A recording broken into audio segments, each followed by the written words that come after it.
5월은 가정의 달입니다. 오늘은 특별히 어린이 주일로 지키게 됩니다. 우리가 어린이 주일을 맞이할 때마다 두 가지 차원에서 늘 생각을 하게 됩니다. 하나는 어린이에게서 배울 미덕을 생각해 보게 됩니다. 수년 전에 타임지 카바에 어린이는 어른의 스승이다 하는 제목 아래 한 기사가 실린 적이 있습니다. 예수님께서도 일찍이 너희가 어린아이와 같지 않으면 결단코 천국에 들어갈 수 없느니라 말씀하셨습니다.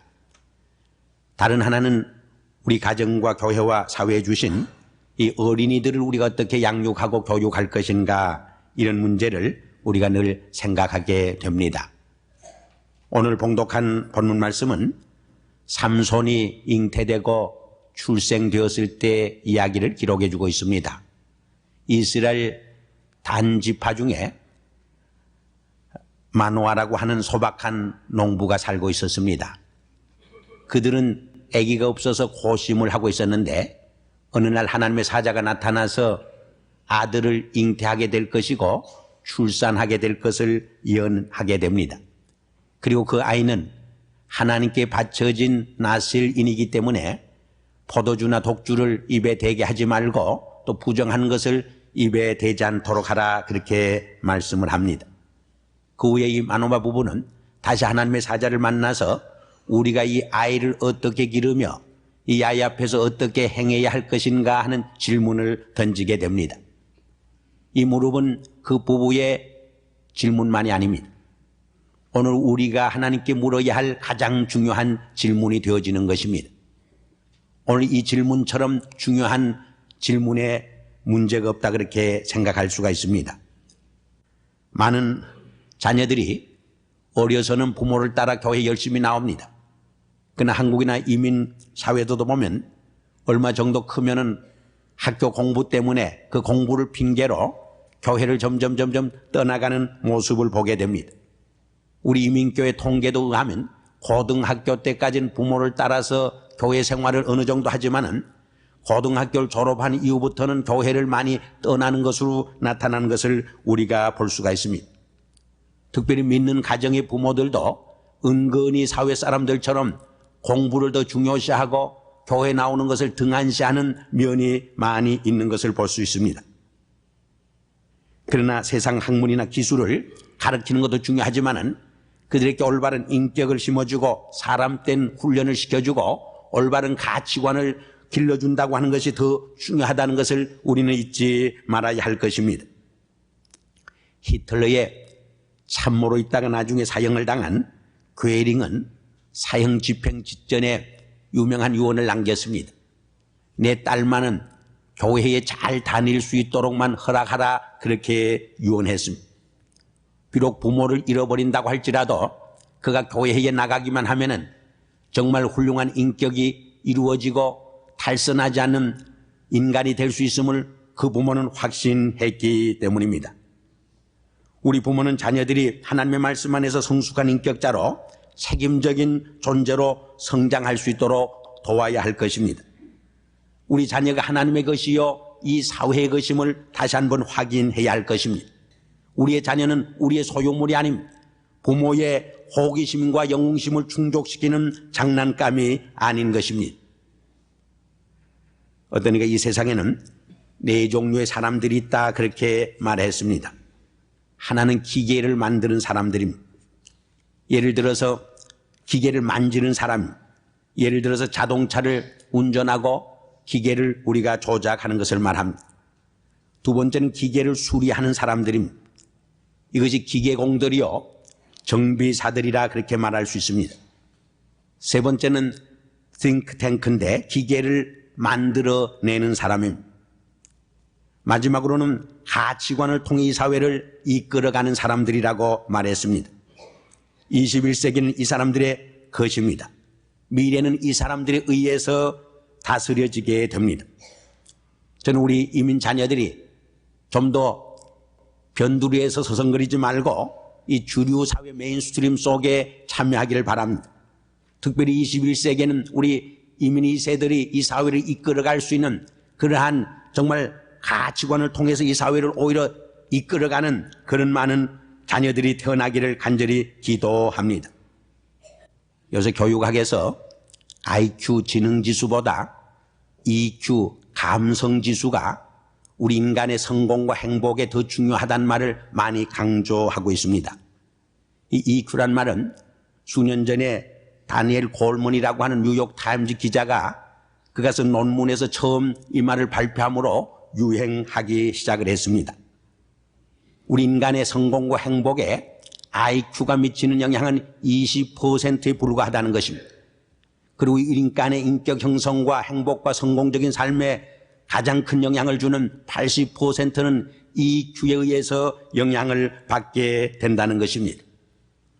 실제로 뉴헤븐스 교육청에서 EQ를 높이는 교육을 실시해 봤습니다. 1년간 EQ를 감성 지수를 높이는 교육을 해본 결과 1년 후에는 많은 범죄가 감소되었습니다. 마약을 하고 가출을 하고 도적질을 하고 폭행을 하고 폭력을 행사하는 많은 젊은이들이 학생들이 줄어들게 되었다고 하는 통계를 낼 수 있게 된 것입니다. 또 하나의 좋은 예가 무엇입니까? 지난 18년간 얼굴 없는 유령으로 미국 FBI의 수사를 비웃었던 유나바머가 18년 만에 잡히게 되었습니다. 그 용의자 카친스키는 하버드 대학교를 우수한 성적으로 졸업을 했습니다. 미시간 대학에서 박사학위를 받았습니다. UC 버클리에서 강의를 하는 교수 생활을 했던 것입니다. 부모는 그를 천재로 만들기 위해서 어려서부터 시카고 박물관을 데리고 다니면서 천재 교육을 실시했던 것입니다. 그러나 부모의 기대대로 천재 교육을 실시하는 데는 성공했지만은 인간 교육을 하는 데는 실패했던 것입니다. 그래서 오히려 미친 천재가 된 것입니다.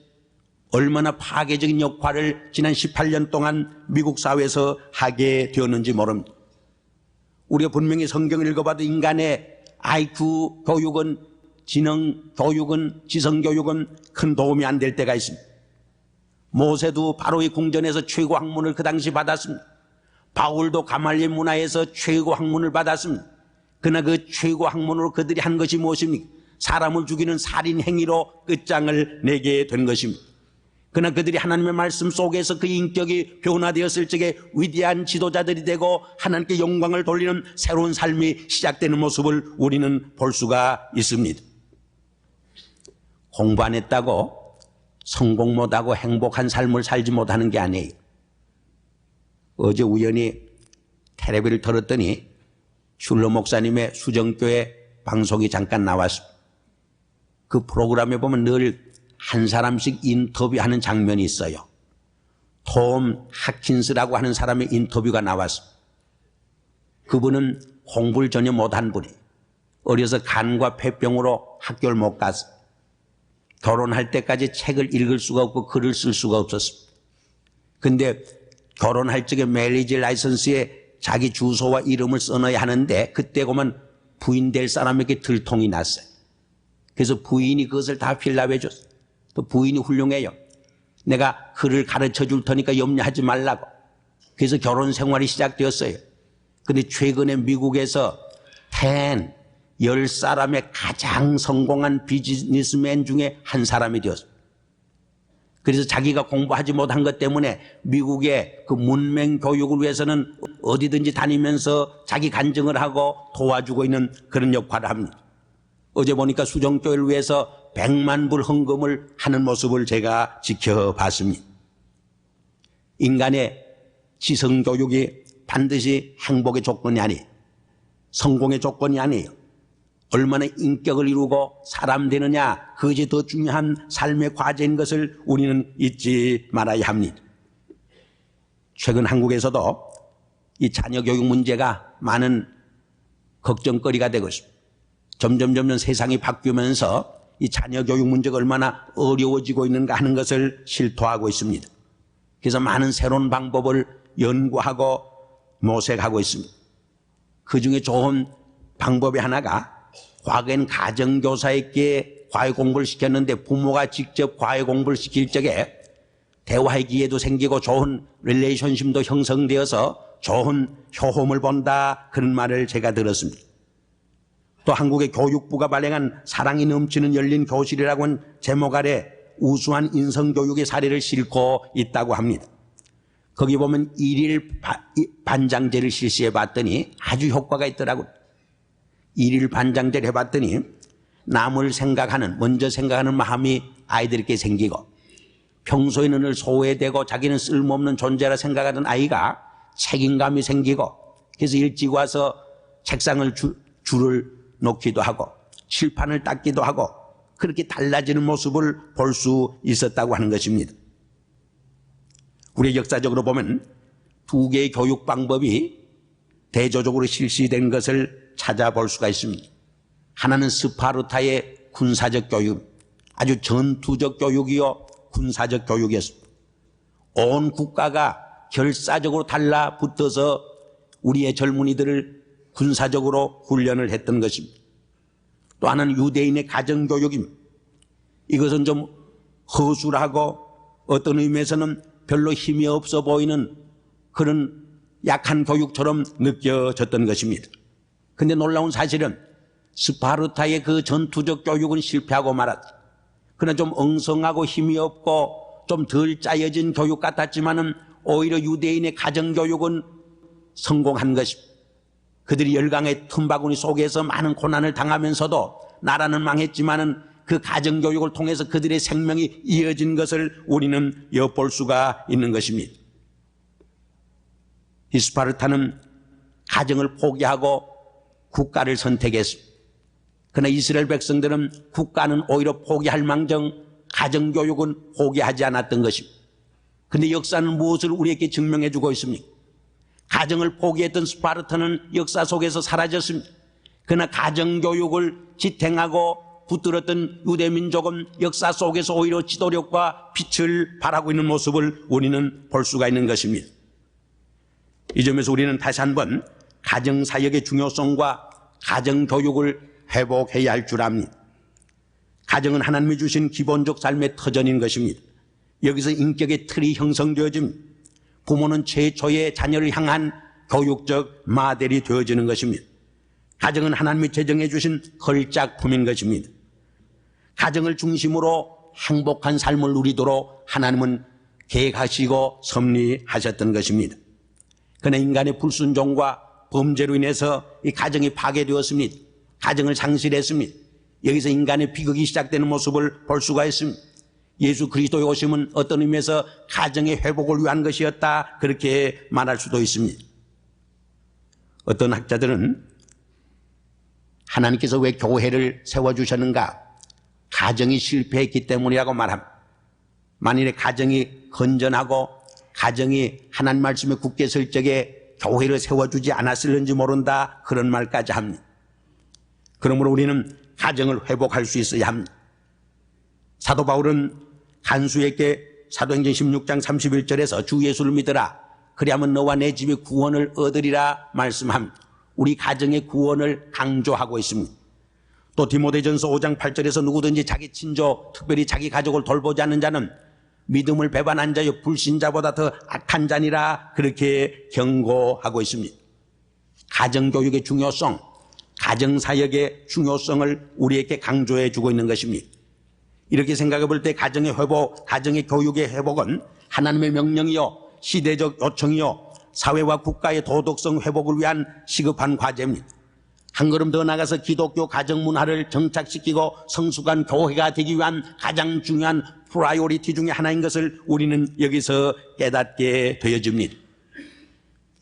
그래서 저희 교회에서도 금년 하반기에는 이 가정사역을 위한 풀타임 교역자를 두기로 그렇게 예산을 세워놓고 있습니다. 그럼 무엇을 또 어떻게 가정교육에서 힘을 써야 할 것인가? 몇 가지로 간단히 말씀을 드리고 제 말씀을 끝내려고 합니다. 먼저 하나님의 말씀의 교육입니다. 이 하나님의 말씀을 통해서 인격을 길러주고 심어주는 것입니다. 가정에 가훈이 있습니다. 또 각 가정마다 규범들이 있습니다. 그러나 무엇보다도 중요한 것이 하나님의 말씀을 통해서 교육하고 훈련하는 것입니다. 우리의 가정의 전통과 부모의 편견과 독서는 한계점에 부닥칠 수 있습니다. 그러므로 하나님의 말씀을 통해서 인격을 훈련하고 교육할 적에 바로 할 수 있습니다. 우리 자녀들이 바른 삶을 살아갈 수 있게 하면 창조적인 삶을 살아갈 수 있게 하는 것입니다. 유대인의 가정교육이 성공하는 이유가 바로 거기에 있습니다. 그들의 교육에는 하나님의 말씀이 있었기 때문에 이 하나님의 말씀을 중심으로 한 신앙 교육이 있었기 때문입니다. 현대인은 쾌락과 소유와 명성에서 행복을 추구합니다. 그러나 우리는 우리 자녀들에게 보다 높은 영원한 가치에 그들의 삶을 근거하고 삶의 집을 세워갈 수 있도록 격려하고 도전해줘야 할 것입니다. 무엇보다도 올바른 가치관을 심어주고 올바른 큰 인생의 꿈과 비전을 심어줄 수 있는 교육이 필요합니다. 올바른 가치관과 큰 인생의 꿈과 비전을 가진 인물을 양성하고 인재를 양성해 준다고 하는 것처럼 중요한 과제가 없는 것입니다. 두 번째로는 대화를 통한 인간관계의 교육입니다. 우리 인간의 삶은 한마디로 인간관계.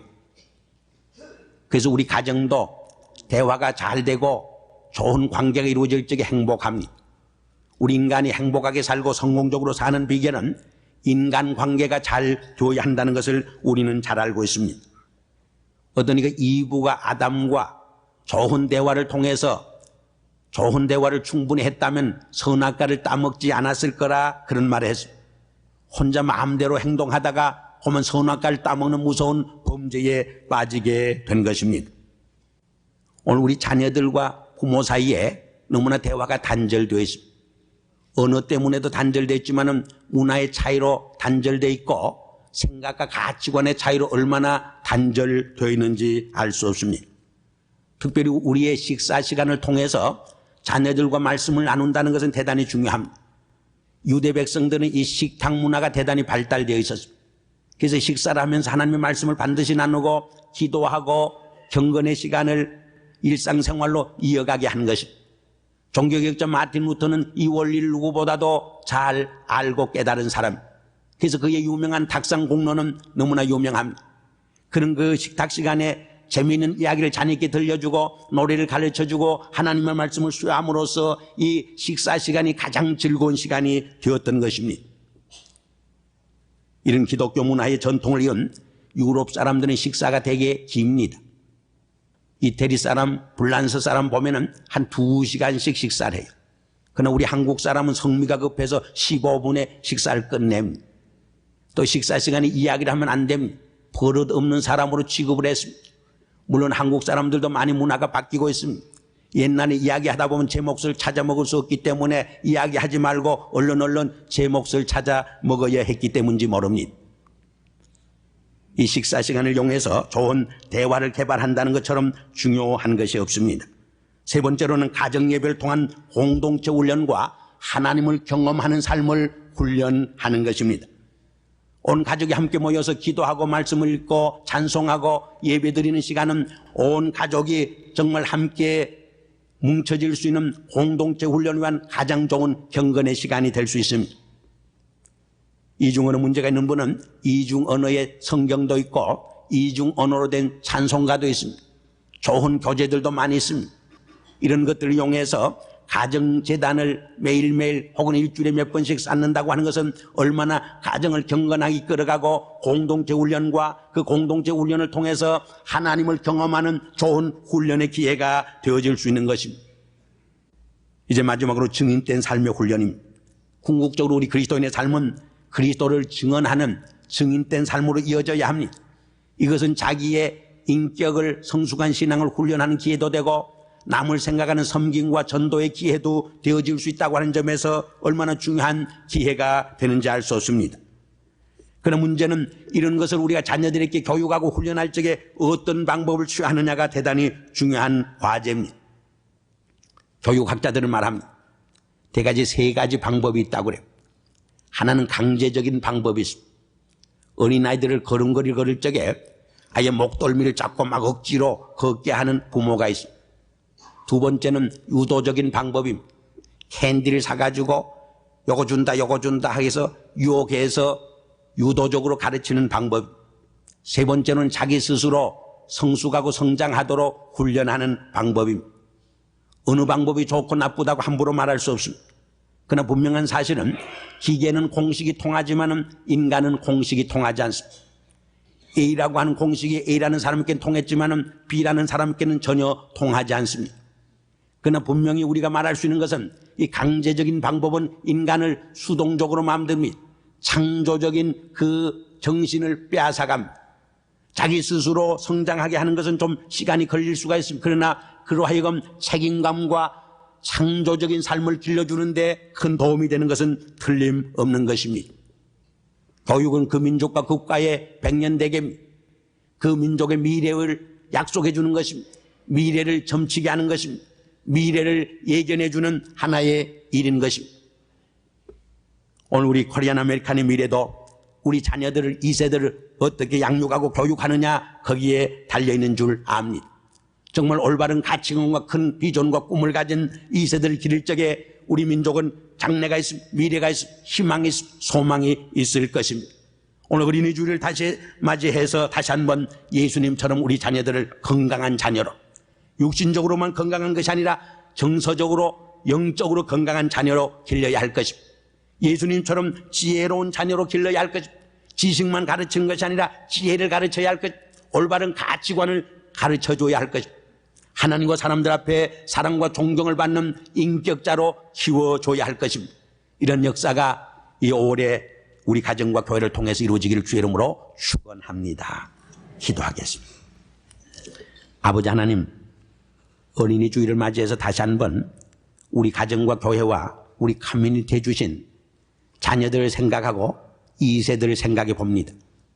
부모를 따라 이곳에 이민 온 우리 2세들이, 또 이곳에서 태어난 우리 2세들이 올바른 인격과 가치관을 가지고 올바른 꿈과 비전을 가지고 성장하고 성숙할 수 있도록 도와주시옵소서. 우리에게 맡겨진 이 자녀들을 바로 인도하고 양육하고 교육할 수 있도록 하나님 지혜를 주시고 비전을 주시고 우리에게 책임감을 주시고 또 바로 가르칠 수 있는 말씀을 허락하여 주시옵소서.